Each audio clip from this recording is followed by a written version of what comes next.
ইন্টারনেটের ইমেলের পরবর্তী অংশ পৃষ্ঠা 59 ইমেল মেসেজের অংশ।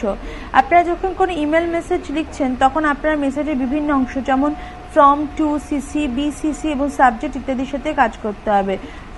ফর্মে যে ব্যক্তি ইমেল মেসেজ পাঠাচ্ছেন তার ইমেল অ্যাড্রেসের অংশটি লিখতে হবে। টু, যে এই অংশে সেই ব্যক্তি ইমেল অ্যাড্রেস লেখা হবে যিনি মেল প্রাপ্ত হচ্ছেন। সিসি কথা অর্থ হচ্ছে কার্বন কপি, এটা মেসেজের একটা কপি হয়। এই অংশে সেই ব্যক্তি ইমেল অ্যাড্রেস লেখা হবে যিনি সরাসরি রূপে তার সাথে যুক্ত হয়ে নেই, কিন্তু আপনারা এমনটা চান যে তিনিও মেসেজের একটা কপি প্রাপ্ত করুন। বিসিসি অর্থ হচ্ছে ব্লাইন্ড কার্বন কপি।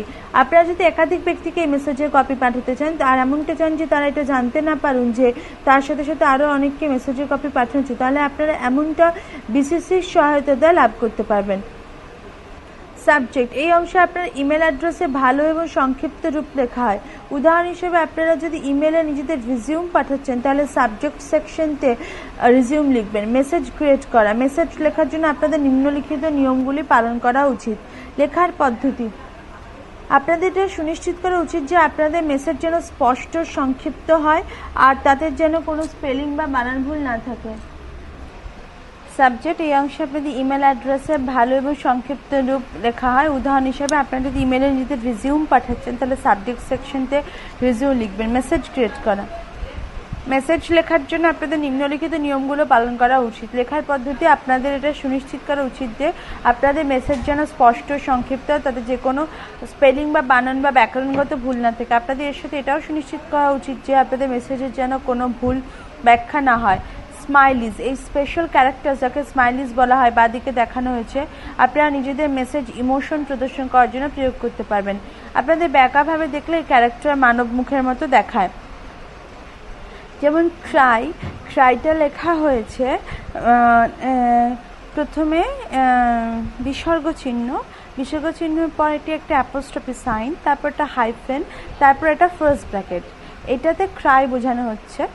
স্মাইলটা লেখা হয়েছে বিসর্গ চিহ্ন, একটা হাইফেন, তারপর সেকেন্ড যে ফার্স্ট ব্র্যাকেটটা দেওয়া হয় যেটা ক্লোজ সাইন দেখায় সেই ক্লোজ ফার্স্ট ব্র্যাকেটের মতো। লাভ, বিসর্গ চিহ্ন হাইফেন, তারপর একটা ডি লেখা।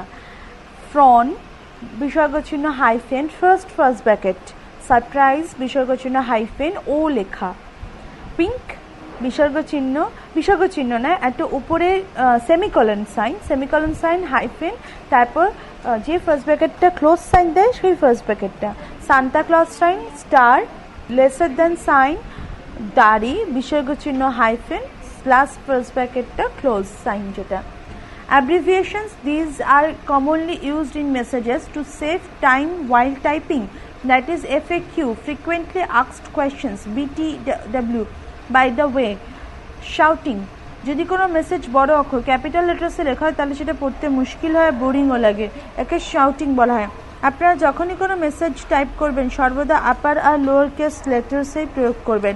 সিগনেচার, ইমেল প্রোগ্রাম দ্বারা পাঠানো প্রতিটি মেসেজের শেষে আপনারা নিজেদের সম্বন্ধে কোনো তথ্য যুক্ত করতে পারবেন, একে সিগনেচার বলা হয়। এর দ্বারা আপনাদের একই তথ্য বারবার লেখা প্রয়োজন পড়বে না। সিগনেচার রূপে আপনারা নিজেদের নাম, ইমেল অ্যাড্রেস, পেশা বা আপনার প্রিয় কোনো কোটেশনের প্রয়োগই ইমেলের শেষে করতে পারবেন। পৃষ্ঠা সংখ্যা 61, মেসেজ পাঠানো। তথ্য প্রাপ্তি বা বিচারধারা বিনিময়ের জন্য এক মেল মেসেজ পাঠানো যেতে পারে, কিন্তু এমনটা ধরে নেওয়া ভুল হবে যে মেসেজ পাঠানো মাত্রই সেটা পড়ে নেওয়া হবে। লোকেরা প্রতিদিন নিজেদের মেল চেক করেন না, এই জন্য আপনাদের মেসেজ শীঘ্র পড়া নাও হতে পারে। ইন্টারনেট বন্ধ করে মেসেজ লিখুন। আপনারা যখন ইমেল মেসেজ লিখবেন তখন এটা সুনিশ্চিত করে নিন যে আপনারা ইন্টারনেটের সঙ্গে যুক্ত হয়ে নেই। তো আপনারা যখন পুরো মেসেজ লিখে নেবেন তখন কানেকশন যুক্ত করে সব মেসেজ একবারে পাঠিয়ে দিন। মেসেজ লেখার জন্য আপনাদের কোনো পয়সা দিতে হবে না, এই প্রকারে আপনারা অনেকটা অর্থ সঞ্চয় করে নিতে পারবেন। অ্যাড্রেস বুকের প্রয়োগ করুন। বেশিরভাগ ইমেল প্রোগ্রামসের সাথে অ্যাড্রেস বুক প্রদান করা হয়ে থাকে। আপনারা সেই সব ব্যক্তিদের ইমেল অ্যাড্রেস নোট করে রাখতে পারেন যাদেরকে আপনারা প্রায় মেল পাঠাতে পারেন বা পাঠাতে চান। এর ফলে আপনাদের বারবার অ্যাড্রেস টাইপ করতে হবে না আর সময়ও বাঁচবে। বাউন্সড মেসেজ, যেসব মেসেজ গন্তব্যস্থলে পৌঁছতে না পারার কারণে আপনাদের কাছে ফেরত চলে আসে সেগুলোকে বাউন্সড বা ফেরত আসা মেসেজ বলা হয়। প্রায় ক্ষেত্রে এমনটা সেই সময় হয় যখন আপনার ইমেল অ্যাড্রেস লিখতে কোনো ভুল করে বসেন। একজনের মেসেজ পাঠানোর আগে ইমেল অ্যাড্রেস অবশ্যই পরীক্ষা করে নিন। মেসেজ অ্যাটাচ করা, আপনারা নিজেদের মেসেজের সাথে কোনো ডকুমেন্ট, চিত্র, ধ্বনি, ভিডিও বা প্রোগ্রাম যুক্ত করে পাঠাতে পারেন, কিন্তু সেটা প্রাপ্ত করা কম্পিউটারের কাছে এমন প্রোগ্রাম থাকা উচিত যাতে সেই সব অ্যাটাচ করা মেসেজ খোলা বা দেখা যেতে পারে। ইমেল ভাইরাস, বেশিরভাগ সন্দেহাস্পদ অর্থাৎ ডাউটফুল মেসেজ ভাইরাস ছড়া, এইসব ভাইরাস ফাইলের সাথে যুক্ত হয়ে পড়ে। যদি ভাইরাস ছড়িয়ে পড়ে তাহলে সেটাকে তৎক্ষণাৎ বাধা দেওয়া উচিত। যে সমস্ত টেক্সট মেলে কোনো অ্যাটাচমেন্ট থাকে না সেগুলো ভাইরাস থাকে না। ভাইরাস কি হয়? ভাইরাসের অর্থ হচ্ছে এক ঘাতক কম্পিউটার প্রোগ্রাম যেটা আপনাদের ফাইলস, সুরক্ষিত ডাটা, মেসেজ ইত্যাদির জন্য অত্যন্ত বিপজ্জনক হতে পারে। এটা নেগেটিভ রূপে আপনাদের কম্পিউটারকে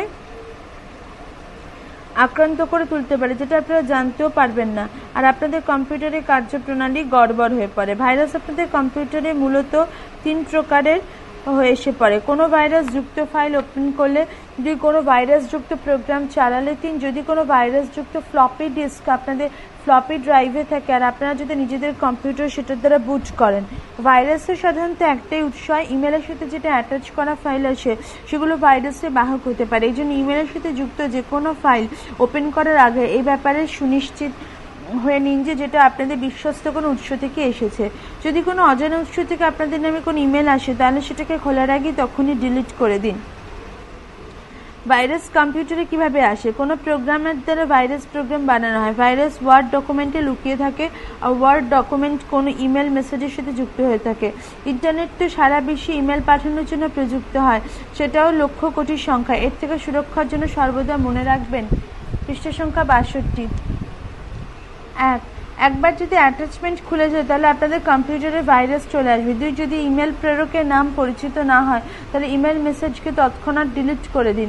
ইউজার এমনকি করলে তার কম্পিউটারে ভাইরাস আসতে পারবে না। ইমেল মেসেজের মাধ্যমে ভাইরাস কীভাবে ছড়ায়? যখন কোনো ভাইরাস আক্রান্ত ইমেল অ্যাটাচমেন্ট ওপেন করা হয় তখন কম্পিউটারে ভাইরাস ছড়িয়ে পড়ে। আপনারা যদি সেই অ্যাটাচমেন্ট অন্য কাউকে ফরওয়ার্ড করে দেন তাহলে তার কম্পিউটারে সেই সময় ভাইরাসগ্রস্ত হয়ে পড়ে। যখন তিনি সেই অ্যাটাচমেন্ট ওপেন করবেন বেশ কিছু ইমেল ভাইরাস আপনাদের অ্যাড্রেস বুক পর্যন্ত পৌঁছতে পারে, আর সেই প্রকার অ্যাড্রেস বুকে যতজন ব্যক্তিদের ফাইল রয়েছে ভাইরাস সবগুলোতে ছড়িয়ে পড়বে। ইমেলের মুখ্য বিশেষত্ব এই প্রকারের হয়। মেসেজ প্রাপ্ত করা, মেসেজ প্রাপ্ত করার জন্য এটা জরুরি হয় না যে সম্বন্ধিত ব্যক্তি সেই সময় নিজেদের কম্পিউটারেই থাকবেন। সার্ভিস প্রোভাইডার প্রাপ্ত সকল মেসেজ ততক্ষণ পর্যন্ত ব্যবস্থিত করে রেখে দেয় যতক্ষণ না সেগুলো রিট্রিভ বা স্বীকার করা হচ্ছে। মেসেজেস নিয়মিত রূপে চেক করা উচিত। আপনারা নিজেদের কম্পিউটারকে মোডেমের সাথে কানেক্ট করে নিজেদের সার্ভিস প্রোভাইডারের সাথে যুক্ত হয়ে সেই সব মেসেজ পুনরায় প্রাপ্ত করতে পারবেন। অর্থাৎ আপনারা যেখানেই থাকুন না কেন নিজেদের মেসেজ ঠিকই প্রাপ্ত করতে পারবেন। মেসেজের উত্তর দেওয়া, আপনারা মেসেজ দ্বারা কোনো প্রশ্নের জবাব বা সম্বন্ধিত বিষয়ের ব্যাপারে অতিরিক্ত তথ্য প্রদান করতে পারবেন। আপনারা যখন কোনো মেসেজের উত্তর দেবেন তখন এটা জরুরি হয় যে আপনারা মূল মেসেজের অংশ সেটাই শামিল করবেন। একে কোটিং বলা হয়। কোটিংয়ের কাজ এটা হয় যে প্রশ্নকর্তা তৎক্ষণাৎ এটা জেনে যান যে আপনারা ওনার কোনো মেসেজের জবাব দিয়েছেন। উত্তরের মূল মেসেজের এই অংশ আপনারা ডিলিট করতে পারবেন যেটা আপনাদের উত্তরের সাথে কোনো সম্পর্ক রাখে না। এই প্রকারে আপনারা মেসেজ প্রাপকেরও সময় বাঁচাতে পারবেন। মেসেজ ফরওয়ার্ড করা, আপনারা যখন কোনো মেসেজ প্রাপ্ত করবেন তখন আপনারা ইচ্ছে করলে তা নিজেদের কিছু বিচারধারার সাথে যুক্ত করে সেটাকে নিজেদের পছন্দ মতো গন্তব্যে ফরওয়ার্ড করতে পারবেন। মেসেজ প্রিন্ট করা, আপনারা মেসেজে প্রিন্ট বার করে সেটা পেপার কপিও প্রাপ্ত করতে পারবেন। মেসেজ ব্যবস্থিত করা, প্রায়কৃত ইমেল প্রোগ্রামস সেই সমস্ত মেসেজে স্টোর করে রাখে যেগুলো আপনারা পাঠিয়েছেন, প্রাপ্ত করেছেন বা ডিলিট করে দিয়েছেন। এগুলো আপনারা পৃথক ফোল্ডারে রাখতে পারেন। এই প্রকারে আপনারা সকল মেসেজে ব্যবস্থিত করে পরে কোনো এক সময় সেগুলো পুনর্নিরীক্ষণও করতে পারবেন। নিজেদের মেসেজকে বেশি ব্যবস্থিত রূপে আপনারা পার্সোনালাইজড ফোল্ডার্সে রাখতে পারবেন। এই ব্যবস্থিত মেসেজকে আপনারা নিয়মিত রূপে ডিলিটও করতে পারবেন যেগুলো আপনাদের কাজের নয়। ইমেলের অন্য কিছু ফিচার্স, কিছু ইমেল প্রোগ্রামে কিছু অতিরিক্ত ফিচার্সও থাকে যেগুলো দ্বারা আপনারা মেসেজ পাঠানো ও প্রাপ্ত করা ছাড়া অনেক কাজ করতে পারবেন। এগুলোর সহায়তা আপনাদের আরও বেশি ব্যবস্থিত হতে পারবেন আর ইন্টারনেটের অন্য ব্যবহারও করতে পারবেন। আপনাদের ইমেল প্রোগ্রাম আপনাদের সাথে বার্তালাপও করতে পারে। পৃষ্ঠা 63। শতপ্রত্যুত্তর অটোমেটিক রিপ্লাইজ, কিছু ইমেল প্রোগ্রামে এমন ব্যবস্থাও থাকে যে আপনারা যখন বাইরে থাকবেন তখন আপনাদের মেসেজের জবাব আপনার থেকে চলে যাবে। এই ফিচারকে order of office assistant in Microsoft Outlook বলা হয়। এর উপযোগ অত্যন্ত বেশি মাত্রায় করা হয়ে থাকে কারণ এর দ্বারা আপনার ব্যাপারে তথ্য সংগ্রহ করতে থাকা লোকেরা আপনার থেকে আপনাদের ফিরে আসার ব্যাপারে তথ্য ব্যবহার করতে পারবেন। ব্যবস্থিত হওয়া, কখনো ইমেল প্রোগ্রামে বেশ কয়েক প্রকার ফিচার্স থাকে যেগুলো দ্বারা আপনারা নিজেদের আরও ভালোভাবে ব্যবস্থিত করতে পারবেন, যেমন ক্যালেন্ডার, অ্যাড্রেস বুক, লিস্ট তৈরি করার পদ্ধতি। যে সমস্ত প্রোগ্রাম আপনাদের ভালোভাবে অবস্থিত করে তাদের পিআইএম বা পার্সোনাল ইনফরমেশন ম্যানেজার্স বলা হয়। কথা বলা ইমেল, আপনাদের কাছে যদি সঠিক উপকরণ থাকে তাহলে আপনাদের কম্পিউটার আপনাদের সাথে কথাও বলতে পারবে। এই জন্য আপনাদের টকিং ইমেল প্রোগ্রামের প্রয়োজন হবে, যেটা ডাউনলোড হওয়ার পরে আপনাদের মেসেজেস পড়ে শোনাবে। নিজেদের কম্পিউটারের সাথে কথা বলা, কিছু প্রোগ্রাম যেমন মাইক্রোসফট ওয়ার্ড 2003 দ্বারা আপনারা নিজেদের কম্পিউটারের সাথে বার্তালাপও করতে পারবেন। এমন প্রোগ্রামকে স্পিচ রেকগনিশন প্রোগ্রাম বলা হয়। এর দ্বারা আপনারা নিজেদের ইমেল, মেসেজেস, পত্র বা অন্য ডকুমেন্ট ডিটেক্ট করতে পারবেন। ভালো ইমেল লেখার কিছু নিয়ম, ইমেলের মাধ্যমে মেসেজ পাঠানোর সময় কিছু নিয়মের পালন করা হলে ভালো হয়, সেগুলো নিচে দেওয়া হলো। 1. আপনাদের মেসেজ এক সাবজেক্ট লাইন থাকা উচিত যেটা আপনাদের উদ্দেশ্যকে স্পষ্ট করবে।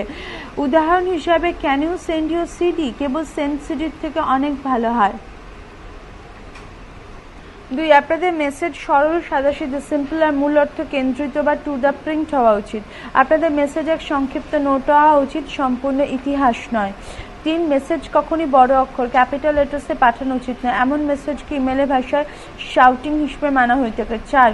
নিজেদের মেসেজ লিখে তৎক্ষণাৎ পাঠিয়ে দেবেন না, নিজেদের মূর্খতাপূর্ণ ভুল ধরা পড়ার আগে। কিছু কিছু ইমেল প্রোগ্রামে আপনারা স্পেল চেক করার সুবিধা প্রাপ্ত করেন। বৈকল্পিক রূপে কোনো ওয়ার্ড প্রসেসিং প্রোগ্রামে মেসেজ টাইপ করুন, আপনার পুরো স্পেলিং চেক করুন এবং সেটার কপি তৈরি করে নতুন ইমেল মেসেজ উইন্ডোয় সেটাকে পেস্ট করে দিন।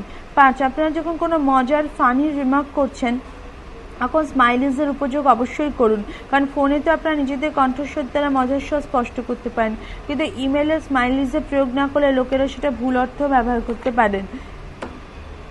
6. যেহেতু বেশিরভাগ ইমেল প্রোগ্রামে বোল্ড বা ইটালিক লেটার্স সামিল থাকে না আর সেগুলো দেখতেও পাওয়া যায় না, এগুলো প্রয়োগ না করাটাই ভালো হবে। 6. যেহেতু বেশিরভাগ ইমেল প্রোগ্রামে বোল্ড বা 7. ইমেল সর্বদা ব্যক্তিগত বা প্রাইভেট থাকতে পারে না, মেসেজ কখনো কখনো ভুল লোকের কাছেও পৌঁছে যায়, এই জন্য সেগুলো মনোযোগ সহকারে আর সাবধানে লিখুন। 8. ইমেলের জবাব যথাশীঘ্র দেওয়ার চেষ্টা করুন। পত্রের জবাব তো কিছুদিন পরেও দেওয়া যেতে পারে, কিন্তু যদি ইমেলের জবাব একদিনের মধ্যে না দেওয়া হয় তাহলে লোকেরাও রেগে উঠতে পারেন। 9. স্নেইল মেইলের ক্ষেত্রে আমাদের ভাবনা চিন্তা করে উত্তর দেওয়ার সময় প্রাপ্ত হয়, কিন্তু ইমেলের জবাব সঙ্গে সঙ্গে দেওয়া যেতে পারে আর তারপরে দুঃখ প্রকাশও করা যেতে পারে।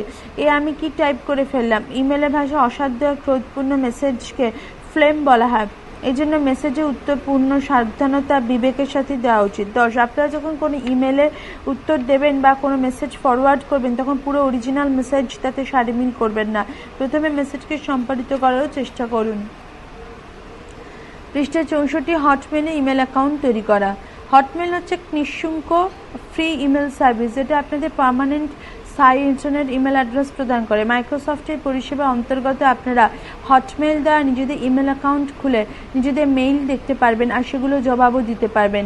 নিজেদের ইমেল অ্যাকাউন্ট ওপেন করার জন্য নিম্নলিখিত পদক্ষেপগুলো গ্রহণ করুন। 1. ব্রাউজার ক্ষেত্রে www.hotmail.com টাইপ করুন। 2. হটমেল সাইট ওপেন করার জন্য গো বাটনে চাপ দিন এবং কিবোর্ডে এন্টারতে চাপ দিন, হটমেল পেজ দেখতে পাওয়া যাবে। 3. হটমেলে নতুন অ্যাকাউন্ট খোলার জন্য সাইন আপতে ক্লিক করুন, অপশন পেজ ওপেন হয়ে পড়বে। পৃষ্ঠা 65। 4. হটমেল অ্যাড্রেস বক্সে ক্লিক করুন আর ইউজার আইডি রূপে ব্যবহার হওয়ার জন্য এতে নিজেদের ইমেল অ্যাড্রেস লিখুন। 5. ডাউন অ্যারো বাটনে ক্লিক করুন আর নিজেদের ডোমেইন নেম বেছে নিন। 6. চেক অ্যাভেলেবিলিটি বাটনে ক্লিক করুন। এবার হটমেল এটা চেক করবে যে আপনাদের দ্বারা বেছে নেওয়া ইমেল অ্যাড্রেস এর আগে অন্য কোনো ব্যক্তি বেছে নিয়েছেন কিনা। যদি সেই ইমেল অ্যাড্রেস আগে থেকে অন্য কোনো ব্যক্তি দ্বারা ব্যবহৃত হচ্ছে তাহলে হটমেল তৎক্ষণাৎ আপনাদের অন্য কোনো ইমেল অ্যাড্রেস এন্টার করার জন্য বলবে। যদি আপনাদের দ্বারা আগে বেছে নেওয়া ইমেল অ্যাড্রেসের আগে অন্য কোনো ব্যক্তি বেছে না নিয়ে থাকেন তাহলে হটমেল আপনাদের এটা জানাবেন যে আপনাদের দ্বারা বেছে নেওয়া ইমেল অ্যাড্রেসটি অ্যাভেলেবেল। হটমেল দ্বারা আপনাদের ইমেল অ্যাড্রেসে অ্যাভেলেবিলিটি এখানে ডিসপ্লে হবে। 7. পাসওয়ার্ড এন্টার করুন। 8. পাসওয়ার্ড আবার একবার টাইপ করুন। 9. অন্য কোনো ইমেল অ্যাড্রেস এন্টার করুন। পৃষ্ঠা 66। 10. এই অংশে প্রথম নাম, অন্তিম নাম, দেশের নাম, রাজ্যের নাম, পোস্টাল কোড নাম্বার, জন্মের বছর আর লিঙ্গ পুরুষ অথবা মহিলা এন্টার করুন। 11. এখানে দেওয়া পিকচার বক্সে ডিসপ্লে হওয়া ক্যারেক্টার অক্ষর টাইপ করুন। 12. সকল তথ্য এন্টার করার পর আসা অ্যাকসেপ্ট বাটনে ক্লিক করুন। পৃষ্ঠা 67 আপনাদের অ্যাকাউন্ট ওপেন হয়ে পড়বে আর হটমেল পেজ দেখতে পাওয়া যাবে। 13 ইনবক্স বাটনে ক্লিক করুন। আপনাদের ইনবক্স পেজ ডিসপ্লে হবে যাতে আপনাদের ইমেল অ্যাকাউন্ট মজুদ সকল মেল থাকে। নিজেদের কাজ শেষ হওয়ার পর হটমেল অ্যাকাউন্ট থেকে সাইন আউট করতে কখনো ভুলে যাবেন না। 14 হটমেল অ্যাকাউন্টে আবার একবার ফিরে আসার জন্য সাইন আউট বাটনে ক্লিক করুন। MSN ওয়েবসাইটে ডিসপ্লে হবে। মেল পড়া, আদান প্রদান করা। এবার আপনারা এই প্রোগ্রামের সহায়তায় নিজেদের মেল পড়তে পারবেন আর নিজেদের ইমেল পাঠাতে পারবেন। 1 নিজেদের ব্রাউজারে এই এরিয়াতে www.hotmail.com টাইপ করুন। 2 হটমেলের সাইট ওপেন করার জন্য গো বাটনে চাপ দিন বা কিবোর্ডে এন্টারিতে চাপ দিন। হটমেল পেজ দেখতে পাওয়া যাবে। পৃষ্ঠা 68 3 উইন্ডোজ লাইভ আইডি টেক্সট বক্সে নিজেদের ইমেল অ্যাড্রেস টাইপ করুন। 4 পাসওয়ার্ড টেক্সট বক্সে নিজেদের পাসওয়ার্ড টাইপ করুন। পাসওয়ার্ড বুলেট ডট বা স্টারের রূপে ডিসপ্লে হয়। 5 সাইন ইন বাটনে ক্লিক করুন। আপনাদের অ্যাকাউন্টে হটমেল পেজ দেখতে পাওয়া যাবে। নিজেদের 6 নিজেদের ইমেল চেক করার জন্য ইনবক্স বাটনে ক্লিক করুন। ইনবক্স পেজ দেখতে পাওয়া যায় যেখান থেকে আপনারা নিজেদের ইমেল পড়তে পারবেন। 7 মাউসের পয়েন্টারের সহায়তায় কোনো মেলের উপর ক্লিক করুন। আপনাদের সিলেক্ট করা ইমেল ওপেন হয়ে পড়বে। পৃষ্ঠা 69 হটমেলের নতুন মেল কম্পোজ তৈরি করা। নিজেদের বিচারধারার মেসেজ অন্য ব্যক্তিদের কাছে পৌঁছে দেওয়ার জন্য আপনারা হটমেল মেল মেসেজ তৈরি করতে পারবেন। ইমেল কম্পোজ করার জন্য সবার প্রথমে ইউজার আইডি আর পাসওয়ার্ড এন্টার করে আগের মতো নিজেদের ইমেল অ্যাকাউন্ট ওপেন করুন। 2 নতুন ইমেল মেসেজ ওপেন করার জন্য নিউতে ক্লিক করুন। কম্পোজ পেজ ডিসপ্লে হবে যেখানে আপনারা নিজেদের ইমেল কম্পোজ করতে বা লিখতে পারবেন। ফর্ম বক্সে আপনাদের ইমেল অ্যাড্রেস দেখতে পাওয়া যাবে। পৃষ্ঠা 70 3 টু বক্সে সেই ব্যক্তির ইমেল অ্যাড্রেস টাইপ করুন যাকে আপনারা মেসেজ পাঠাতে চান। 4 সাবজেক্ট টেক্সট বক্সে নিজেদের ইমেলের সাবজেক্ট বিষয় টাইপ করুন। 5 বডি বক্সে নিজেদের ইমেলে ম্যাটার মেসেজ টাইপ করুন। 6 নিজেদের মেসেজ লেখার পর সেই সেন্ড বাটনে ক্লিক করুন। সেন্ড মেসেজ কনফার্মেশন পেজ দেখতে পাওয়া যাবে। চেক বক্স বা অ্যাড টু কন্ট্যাক্টস বাটনে ক্লিক করে আপনারা ইমেল অ্যাড্রেসকে নিজেদের অ্যাড্রেস বুকে সেভ করতে পারবেন। 7 ইনবক্স পেজে ফিরে আসার জন্য রিটার্ন টু ইনবক্স বাটনে ক্লিক করুন। পৃষ্ঠা 71 ইমেলের সাথে কোনো ফাইল অ্যাটাচ যুক্ত করা। অ্যাটাচমেন্ট সুবিধার জন্য আপনারা নিজেদের মেসেজের সাথে অন্য কোনো ফাইলও পাঠাতে পারবেন। আপনারা নিজেদেরই ইমেলের সাথে যে কোনো পিকচার, ফোল্ডার, ফাইল আর জিপ ফাইল অ্যাটাচ করতে পারবেন। নিজেদের ইমেলের সাথে কোনো ফাইল অ্যাটাচ করার জন্য কম্পোজে মেল ইন হটমেল সেকশনে দেওয়া 1 থেকে 5 নম্বর পর্যন্ত পদক্ষেপগুলো পুনরাবৃত্তি করুন। 2 অ্যাটাচমেন্টে ক্লিক করুন। ওপেন ডায়ালগস বক্স দেখতে পাওয়া যাবে। 3 নিজেদের হার্ড ডিস্ক থেকে সেই ফাইল সিলেক্ট করুন যেটাকে আপনারা নিজেদের মেসেজে মেলের সাথে অ্যাটাচ করতে পারবেন। 4 ওপেন বাটনে ক্লিক করুন। 5 কম্পোজ পেজ দ্বারা আপনাদের দ্বারা অ্যাটাচ করা ফাইলের নাম আর সহজ আকার ডিসপ্লে করবে। 6 নিজেদের মেল টাইপ করার পর সেন্ড বাটনে ক্লিক করুন। সেন্ড মেসেজ কনফার্মেশন মেসেজ পাঠিয়ে দেওয়া পেজ দেখতে পাওয়া যাবে যেটা এটা জানাবে যে ইমেলের সাথে পাঠানো আপনাদের অ্যাটাচমেন্ট নিজেদের গন্তব্যে চলে গেছে। পরবর্তী অংশ পরবর্তী ফাইলে।